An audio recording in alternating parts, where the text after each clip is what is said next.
Bonjour, je m'appelle Nicolas Hulot, je suis le président de la Fondation Nicolas Hulot pour la nature et l'homme, engagé sur tous les sujets écologiques et environnementaux en France et à l'étranger depuis plus de 25 ans. J'ai été auprès du président de la République française pendant 3 ans, son envoyé spécial pour la protection de la planète,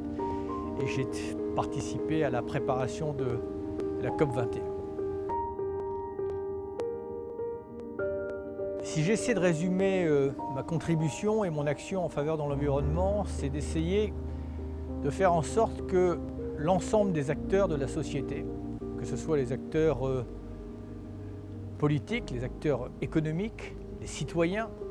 les acteurs professionnels, chacun prenne sa part de responsabilité et de résolution dans la crise écologique et dans la crise climatique. Mobiliser, informer, sensibiliser, convaincre et encourager celles et ceux qui au quotidien se battent pour la protection de la planète et l'avenir de l'humanité. La COP22 qui va être abritée au Maroc ne doit pas être la simple réplique de la COP21 qui a eu lieu en fin d'année dernière à Paris.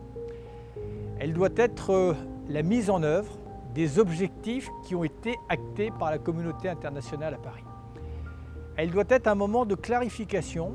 un moment de cohérence, un moment de précision, car tous ceux et toutes celles qui se sont engagés à Paris sur des objectifs doivent maintenant dire très concrètement avec quels outils, quelles modalités, quels moyens, quel calendrier ils comptent mettre en œuvre les objectifs qui ont été actés à Paris. La COP22 doit être aussi un moment de cohérence et un moment d'exigence.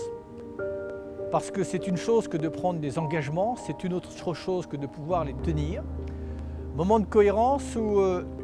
les subventions qui sont notamment accordées sous des formes diverses aux énergies fossiles doivent être remises en cause. Moment de vérité et de cohérence où les investissements doivent être fléchés pour la transition énergétique. Moment de vérité également où les soutiens pour l'adaptation au changement climatique doivent être également précisés dans leurs modalités, leurs moyens et leurs conditionnalités.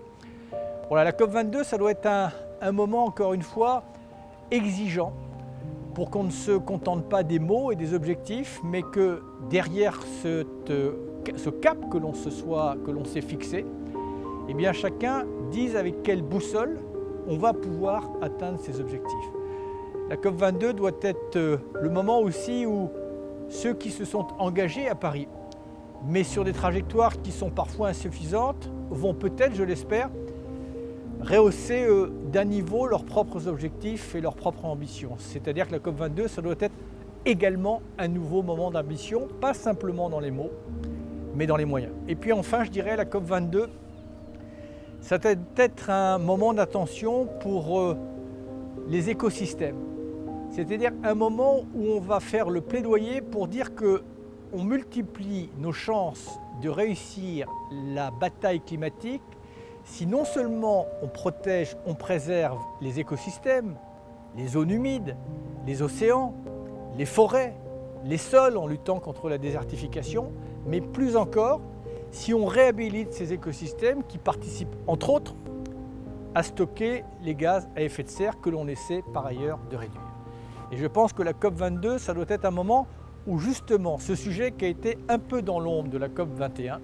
soit mis en exergue parce qu'il y a une urgence, notamment en Afrique, à réhabiliter ces écosystèmes et à créer un modèle économique pour rémunérer ceux ou celles qui sont en charge de ces écosystèmes pour les protéger et les réhabiliter.